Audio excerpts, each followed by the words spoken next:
Hi, everybody. Welcome to Root Cause Hour with Dr. Izabella Wentz. Today, I'm really excited. I have two very amazing, brilliant people with me, Dr. Jayson Calton and Mira Calton. They are both nutritionists and friends of mine and my husband's.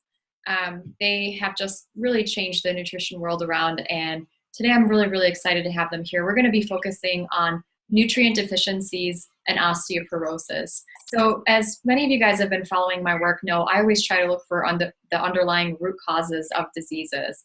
Hashimoto's an autoimmune disease. Nutrient deficiencies are a really big deal, and a lot of people with those conditions will also have osteoporosis.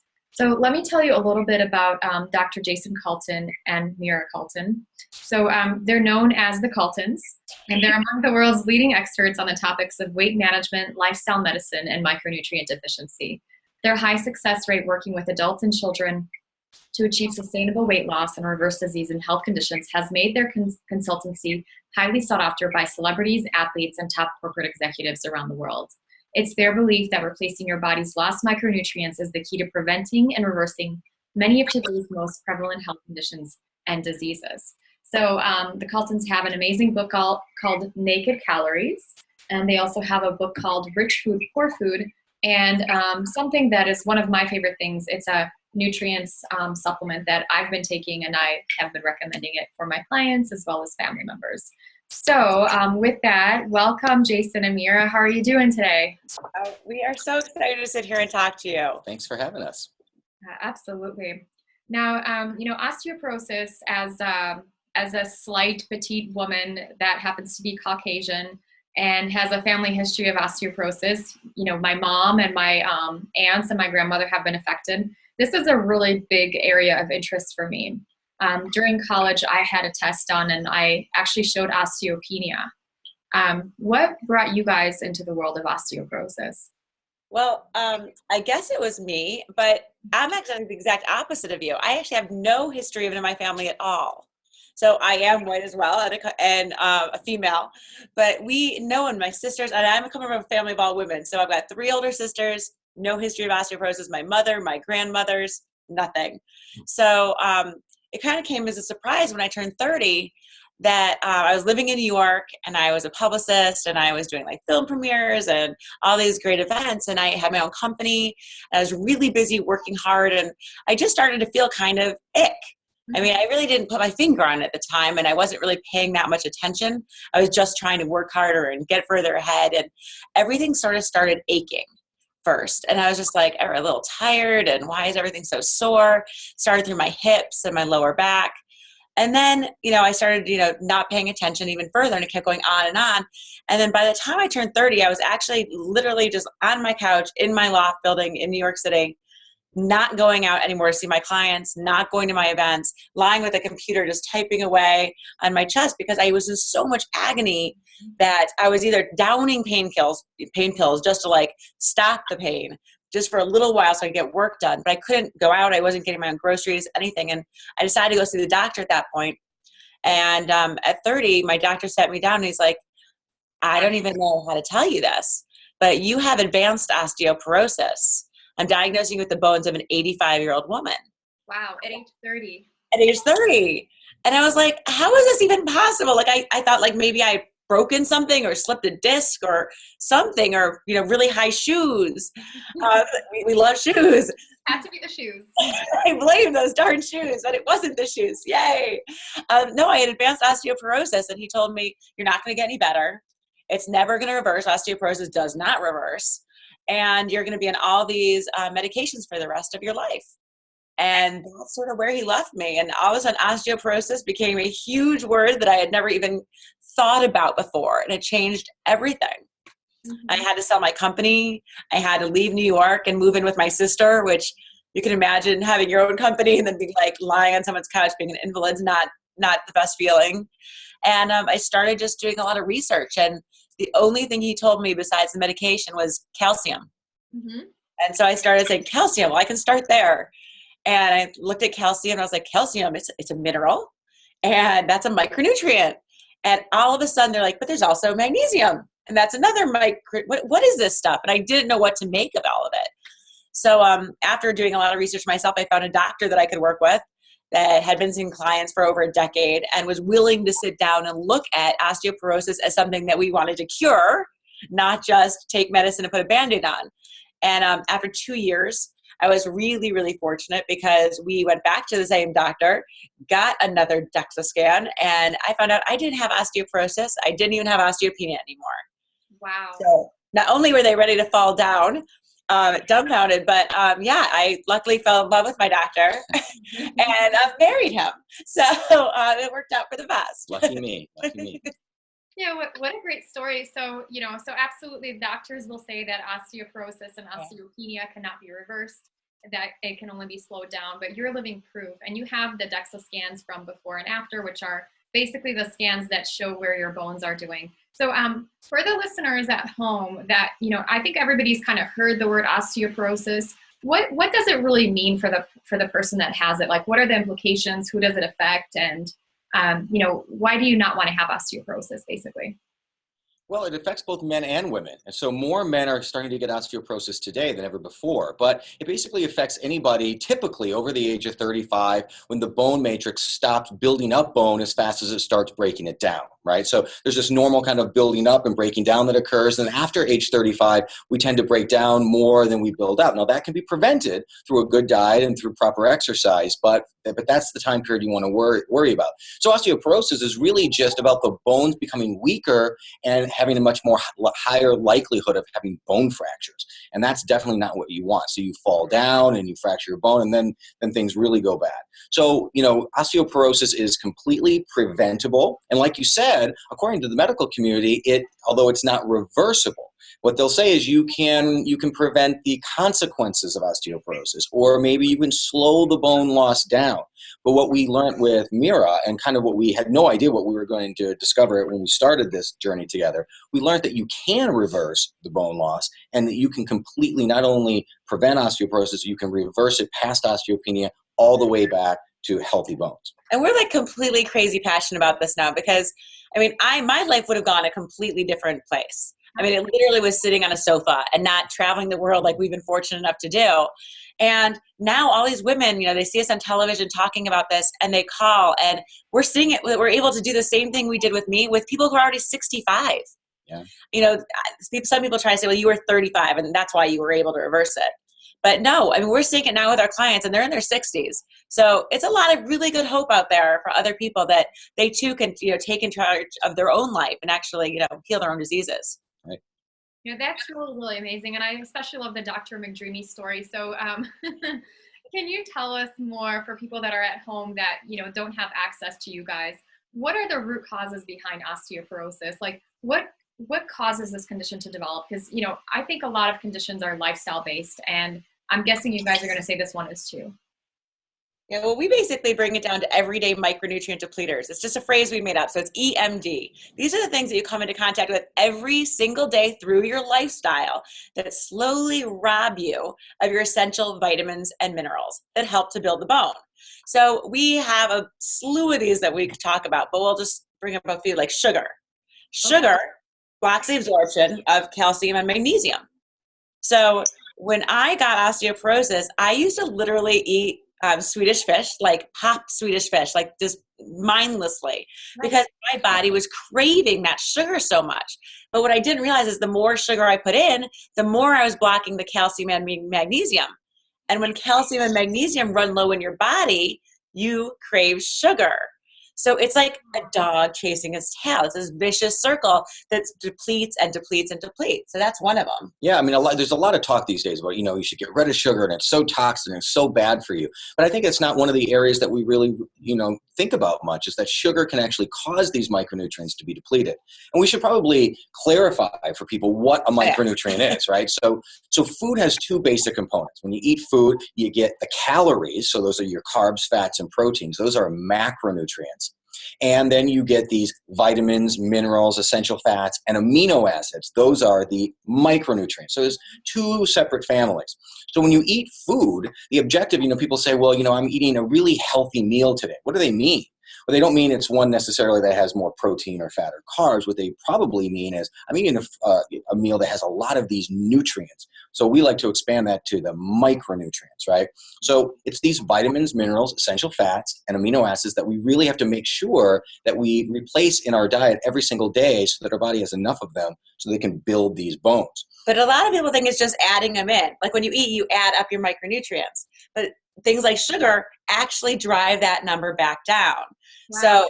So it's like everyone looks at them like, oh no, I had a great diet. I'm like, yeah, and then you worked out. Because working out, yeah, it's really healthy for you, but it's another everyday micronutrient depleter. So like when you're at the gym and you see that sweat pouring out of your body, just think of that like green Gatorade commercial where you see that, that sweat. Those are micronutrients. Electrolytes are micronutrients too. It's your calcium, your magnesium, your potassium, and those are all bone builders. Right. You're leaving your body when you exercise, huh? Exactly. Yeah, the longer and harder. Through them. One of the things that Mira did, I mean, talk to me about your daily salad. So many people think that, you look at the food spinach, and I would bet that probably 9 out of 10 people would say, I think eating a spinach salad is probably a healthy thing to do. Mm-hmm. Not if you don't want to get osteoporosis. And actually, many doctors will tell people if they're low in calcium to grab spinach salads because they're high in calcium. Right. So, like for instance, a bag of spinach might have around 280 grams of calcium in it. But what they don't tell you is it also contains something called oxalic acid. Now, what oxalic acid does is it binds to or chelates to specific minerals, calcium being one of them, also magnesium and iron. And when it binds to them, it doesn't allow your body to absorb it again. So you're going to hear this story over and over again. Sugar does it, oxalic acid does it in spinach. So by the time you get done eating that whole bag of spinach, you've absorbed 26 milligrams of calcium. So not much, right? So so you look at your daily totals there and say, wow, I got all this calcium in today. I'm doing well. I'm getting enough. But at the end of the day, what's really happened is you've absorbed very little of it. And over time, that can open the door to osteoporosis. And like another lifestyle thing, which I wish we could avoid, but it's totally unavoidable, is stress. Stress also moves through all of your micronutrients a lot faster at times of stress. So if you have a lot of stress in your life, not only do you need to eat more of it, but you probably need to supplement with all the bone builders as well if you're at risk of osteoporosis. Yeah, there's tons of them. I mean, caffeine. We enjoy a cup of coffee in the morning, and caffeine is good. It can help with mental alertness and clarity. There's a lot of great antioxidants in coffee. In fact, it's the number one source of antioxidants in the American diet for antioxidants. But what it does have is it has caffeine, and caffeine can start to deplete calcium. Now, it doesn't deplete a lot. You can add that calcium back in with just a tablespoon or 2 of milk or cream, but you need to think about that, especially if you're drinking like 4 or 5 cups in the morning and then 4 or 5 cups in the afternoon. You need to make sure you replenish that depleted micronutrient or calcium. Yeah, so there's all these little habits that, all these things that as they pile up, it's not one thing you're doing. It's not because you ate sugar. It's not because you had coffee. It's because you ate sugar, had coffee, went to work out, got really stressed. They all build up. And over time, the longer these holes get dug in your deficiency levels, the deeper the hole, the worse the disease you're going to have. It can be very frustrating. I know for my mom and for myself, we try to be very health conscious. We both go to the gym. I know my mom likes to eat a lot of spinach. And, we try very hard to be healthy, and it's very disheartening to know that a lot of these habits that we think are very healthy can actually be depleting us of nutrients.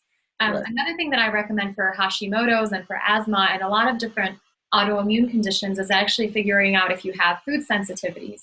Gluten sensitivity being one of the biggest one, and then dairy sensitivity. So for a lot of my people, I actually recommend going on a dairy-free diet. And I know that dairy is one of the biggest sources of calcium. So what do you do in that case if somebody's on a dairy-free diet and they can't get any dairy from into their life? Yeah. Basically, it's supplementation. It has to be. You have to have calcium at specific amounts, and you can only absorb 600 at a period of time. So you have to be able to take it at different times throughout the day at 600 milligrams to get a total of 1,800 if you're postmenopausal during one day, or 1,200 for the average person. And the whole thing is if you can't take it in your dairy products, then you do have to supplement. Yeah. That's really your only option. Same with if you're a vegan, you're going to need B12, and the only place that you're going to get it then is a supplement. Yeah, there's a few things people should know when they're picking a supplement. First, you want to make sure that the calcium that you take is going to be accompanied with the proper synergistic micronutrients, or the ones that work well together. So vitamin D will help the body to absorb more calcium. So a lot of people, they throw the calcium in, but they're not taking enough of the proper vitamin D. D3, by the way, not vitamin D2. You want the vitamin D3, and that'll help the body to absorb the calcium. Also, there's a lot of people out there now, they start to go on the internet and their doctors tell them, now be careful about calcium supplements because it can cause calcification in the arteries, right? And that can cause heart disease and blood clotting. And what we tell them is that that's true, but not if you take the synergistic micronutrient K2. So K2 has two components. There's MK4 and MK7. You want to make sure you get one of the two. We like both in our product nutrients. And what that K2 will do is it goes into the arteries and steers that calcium out of the blood and into the bone where it's needed. So it's really a science. Supplemental science is a science that we all need to learn a little bit more about. You don't want to just go and start taking supplements willy-nilly. You really want to research it and talk with people who know how micronutrients work in the body. But if you get your kind of orchestration correct, you don't need to use very much. We're not big fans of mega dosing. You just need to take the right supplements at the right times, paired with the right ones, and you can get amazing results relatively quickly. I used to actually hate multivitamins before I met you guys. Because we learned in pharmacy school that basically there are different nutrients that compete with one another for absorption. And then, then you go work at a pharmacy and then you see all of those things together in one vial and in one pill. And you're like, okay, how much of that is actually going to get absorbed? And, having calcium can deplete the absorption of other nutrients, and other kind of things act as companions and work synergistically. Can you guys talk a little bit about that and kind of like how you formulated your product to be different? And so once again, I actually do recommend multivitamins, but only if they're from you guys. Oh, thank you. First of all, we're so happy we changed your mind on that one. Yeah, I mean, when we were trying to get me to be able to grow my bone back, this is when we started doing the research on this, because we started looking and we're like, okay, I need calcium and I need magnesium, but they have a very interesting relationship between the two. And then we had to know when to take K2 and when to take D. And there's actually 20 different micronutrients, actually 18 that we have listed that all take part in bone building. So we had to figure out how these were all going to work together synergistically and competitively. What we found out is that when you take a micronutrient, it needs a receptor site in your body so that you can absorb it. But the problem is that some micronutrients both want the same receptor site. So if we take them at the same time, one can get in and the other goes out through your urine or feces. And we don't want that happening. The whole idea of a supplement is that you should be able to absorb everything you're taking. Not so expensive urine. Yeah, exactly. Yeah. And that's why doctors say that, because they're actually right. Yeah. I mean, when we started, when we sat down, Mira said, do you think it's possible to reverse this bone loss? And I said, really and truly, from the research that I've looked at, probably not. But let's see what we can do. And but you're cute. So let's cute. So let's take a look at it. No, I was really interested. Could we do it? I mean, like yourself, I really wanted to get to the bottom of this, to the root cause of that osteoporosis. And what we found is that when we looked at multivitamins, we found 4 major flaws in the typical multivitamin. And I think these major flaws are probably, easily found in medical books and in nutrition books, but, nobody's talking about them. So that we call them the ABCs of supplementation, right? And people can learn more by going to the abcsofsupplementation.com. We have a free video series there they can watch. But just to quickly kind of go over them. A stands for absorption. If your multivitamin doesn't disintegrate, you're never going to be able to absorb it. So what we did with nutrients is we just bypassed that completely. So let's make it a liquid multivitamin. It's a powder that you add to water because you stir, you drink, it's easy. 2, you weren't getting enough of the beneficial the quantities of the specific micronutrients and the right forms. Remember I mentioned D3 over D2 with vitamin D? That's the difference of 2 different forms of vitamin D. One doesn't do very well at all for the body. One does very well. All 8 forms of E, which most people don't know there's 8 forms of E. And actually one's really, really cool because there's a new study that just came out that made vitamin D, one of them, which is the delta tetratrinyl, actually an amazing bone builder. They're actually saying it builds bone really, really well. So that's one that everyone has overlooked. Everyone says the other micronutrients, but it's really cool new studies coming out on the tetratrinyl families of the vitamin A. Yeah, I mean, if people go right now to their cabinet, grab their multivitamin that they currently take, I can guarantee I'll do a mind reading trick. It's not going to have 600 milligrams of calcium in it. I don't know what brand you got. Good. It's not going to have 400 milligrams of magnesium in it. It's not going to have 425 milligrams of choline in it. It's probably not going to have 2,000 IUs of vitamin D in it. And that's because the multivitamin companies just don't put in the beneficial quantities and forms. So we wanted to make sure that when we started Mira on a supplemental program, that she was getting enough of what she needed, not too much, but we needed to make sure that it was present. The third one you already touched on, that's C for competition.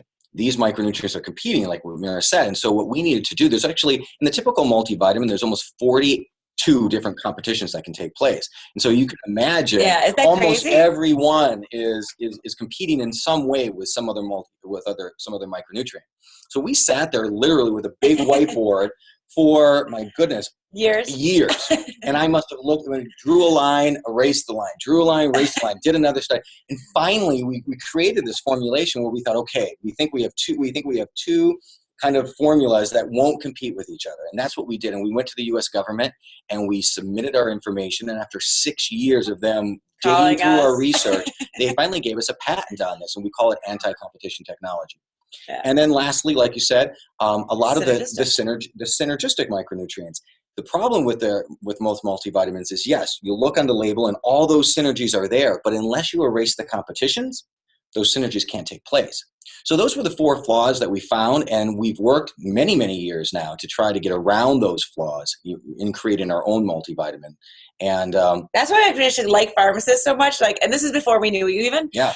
The funny thing is, like, nobody else ever talks about competitions, synergies, antagonisms, however you want to call it.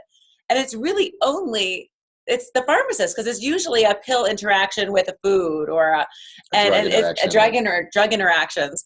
But it was amazing. Like, you can go to most doctors and they're clueless on it because they haven't really been educated the way pharmacists have been on it. Yeah. And it's really basic pharmacology. So if you have one substance that takes up a receptor site and another substance wants it at the same time, you're just not going to be absorbing it. And then if you have too much of something at a time, you're not going to absorb it because it's going to take up the receptor sites. And it's something that I felt like I was sort of preaching to everybody and nobody was listening. And then I met you guys and I was like, yes, they actually get it. They get it. And it's so amazing to have this, just to have this multivitamin as a resource. The other thing that I actually really like about it is you guys have activated vitamins in there. So you have like the methylfolate version of folic acid. Not a lot of people know this, but some people, and I happen to be one of the lucky ones, have genetic defects that basically prevent them from activating folic acid properly in their own bodies. So when they take the standard multivitamin that's on the market, it doesn't help, and it can actually be, in some cases, even harmful for them to take that multivitamin. Yeah. Absolutely. We actually had to start off originally with the other one because it wasn't yet legal in the U.S. to put it in Europe you had to put the methylfolate in it. So we had to wait until we could actually start reformulating. The minute we got that news, we were like, yes, we can actually put the good source in. And they're guessing now between 30 and 60% of people, they think that they're actually going to find out once they start testing. Because right now, no one tests for it. You have to actually go and ask for the test. But they thought the numbers now say that if they actually started testing regularly, they think it would be between 30 and 60 people, 30 and 60%. Yeah. Yeah, the stats that I have right now is 10% of people are homozygous, so they have 2 copies of the faulty gene, and then another 40 or so percent are heterozygous, so that means they have 1 copy of the faulty gene, so that their activation is kind of partial, but they would still really benefit from these types of active nutrients. And people with Hashimoto's, they definitely have a higher risk of having this gene mutation. And they also are a very high risk for having multiple nutrient deficiencies. So nutrient deficiencies are one of the big things that I always find in just about everybody with Hashimoto's. And getting them replenished can make a tremendous difference in how people feel, in their energy levels, in growing hair, and helping them lose weight. One of the big things with, I'm sure you guys talk about this a lot, is with people who have trouble losing weight is actually because they're actually nutrient deficient, right? Oh, yeah. It's actually, studies are pretty cool. It's the same number of people who are malnourished. And we see these malnourished people in other countries. We say, oh my God, they're not eating enough food. Look at them. They're so thin. And they have the stomach distension, they must right? Be and so they're so sick. Thin. And then when you test them, they have the same exact micronutrient deficiencies as the overfed here in the US. Super obese. So the obese and the malnourished both have the same root cause. They have the same problem. They're both starving of nutrients. The only difference is one has a lot of calories and one has no calories. Right. But when it all comes down to it, the body just needs these. And what happens is this person over here, the malnourished, is trying to get it, but they don't have any food. Right. And this person over here is trying, their body's telling them, I need nourishment, I need nourishment. So their mind keeps grabbing food, and they don't know why they're overeating. They're not lazy, they're not stupid. They just keep grabbing the food because their body feels like they need it. And unfortunately, they're grabbing Twix bars and Doritos and soda, and it's never going to fill that void, because that void is what we call hidden hunger. And that's that hunger for micronutrients. I've been publishing papers for years. Years ago, I published papers in the Journal of International Society of Sports Nutrition calling out the fact that micronutrient deficiency was likely the root cause of overweight obesity. And for the very reason Mira said, if these micronutrients are so imperative to our overall survival, a diet that provides all the calories we need, but not those essential micronutrients, would cause a reaction in the body to literally overeat, to the point where we don't know why we're doing it. We're just gorging on the food because that's the only place your body thinks that you're going to be getting these micronutrients. You have this hidden hunger, which is very different from regular hunger, where we know we're hungry if you don't get enough calories. But hidden hunger is if you don't get enough of those micronutrients. Yeah, we have people who we start working with or who start on nutrients and literally will, 4 days in, we'll get a phone call at the office or something, and all of a sudden be like, I used to go to the grocery store every single night for ice cream.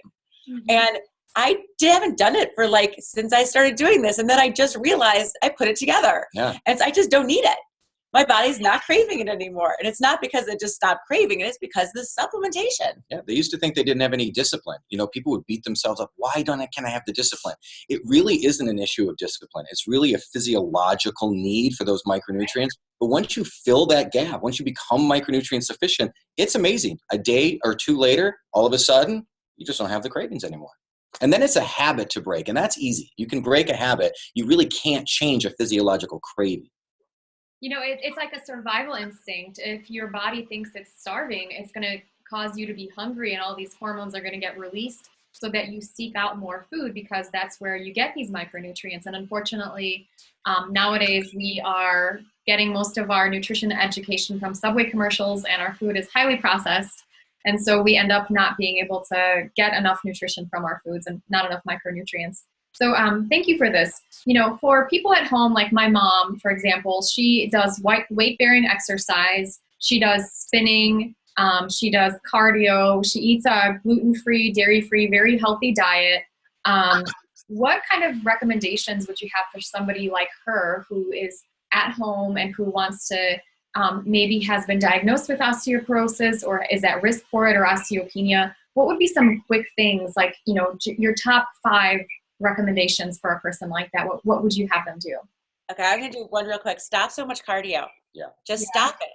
We are hurting ourselves more than we are helping ourselves in the gym by doing a lot of cardio. Work out smarter for shorter, brief periods, and more intense but very, very short periods. We do not want to be burning out all of our micronutrients, especially when you have osteoporosis. Much better to be weight-bearing exercises because that's not going to burn them the same way. Yeah, and don't listen to WebMD. They'll say weight-bearing exercises dash walking.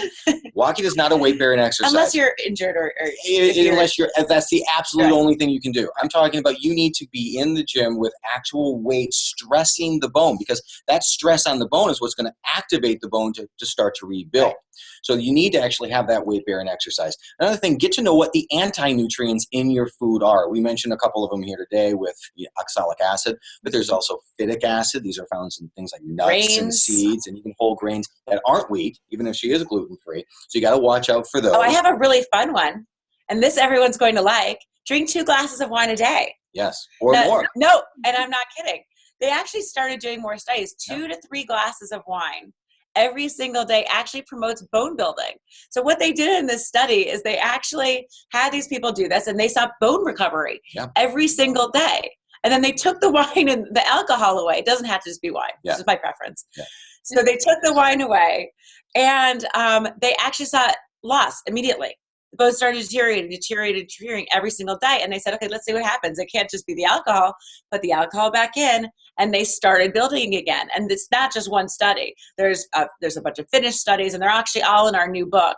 But that's just that's a good fun one. Yeah. So you want that weight bearing exercise. You want to, if you drink alcohol, if you don't drink alcohol, you may not want to start, but you might. You look at the study, a glass or two a day, really good research there. Find out those anti-nutrients and reduce those foods. Protein. Obviously, well, there's two other things. There's a protein. Protein is so important. You've really got to take this. So remember, amino acids are the building blocks of protein. And we mentioned amino acids are a micronutrient. So we need to get enough of them.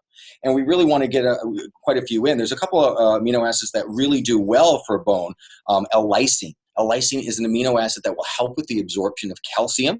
And of course, obviously, calcium is going to help to build your bones.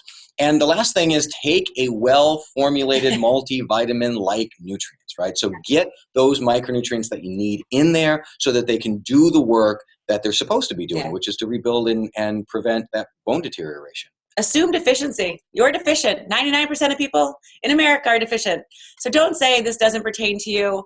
Don't wait until you're in the position like me, like down on the sofa. Just assume you're deficient and build sufficiency every single day. Yeah. Yeah, I totally agree, guys. And what is the name of the new book that you have coming out? So excited. The Micronutrient Miracle. So it's a 28-day protocol. We have our signature protocol, which goes over every single one of these lifestyle things that you do every single day and how to become sufficient through micronutrient-rich food, through better lifestyle habits, and through supplementation. And then what we did is we were like, that's not specific enough because you might have Hashimoto's, or you might have osteoporosis, or you might have heart disease. So we actually came up with 8 additional protocols that were specific to different conditions that we go over all the tweaks and the little things that we know how you can, add a specific micronutrient in, or, all the different things you can do just for those specific protocols. Yeah. Something else people can do, and I highly recommend it. Every one of our private clients that come to us, we set them and we give them what we call our micronutrient sufficiency analysis right off the bat. And this is it's really important. It's not a long analysis, and we actually have it for free on our website, or people can go to link through for you guys if you guys want. Yeah, or they can go to caltonquiz.com, either way, and take the analysis. It's 50 quick questions. It goes over everything in your life, but we'll give you an actual score and then show you where you're currently falling on the sufficiency deficiency scale. And I think, that's a good starting point. A lot of times people don't want to go and get blood work right away. Obviously, if you think that you're getting aches and pains or you may be prone to osteoporosis, get a DEXA scan, because that's what you're really going to want to, have, and that'll be the definitive proof as to whether or not you have osteopenia or osteoporosis. But to start with our micronutrient sufficiency analysis is a great place to begin and get an idea of what your lifestyle is doing to your micronutrient levels. Okay, wonderful. So we'll go ahead and post the links below for you guys on where to find the Caltons. Mira and Jayson, thank you so much for being here, and thank you for doing the work that you're doing in the world. I really appreciate it from in the bottom of my heart and from the whole Hashimoto's community. Thank you for the work that you're doing. Thank you so much for having us. Yeah, absolutely. Okay, talk to you soon. Bye-bye.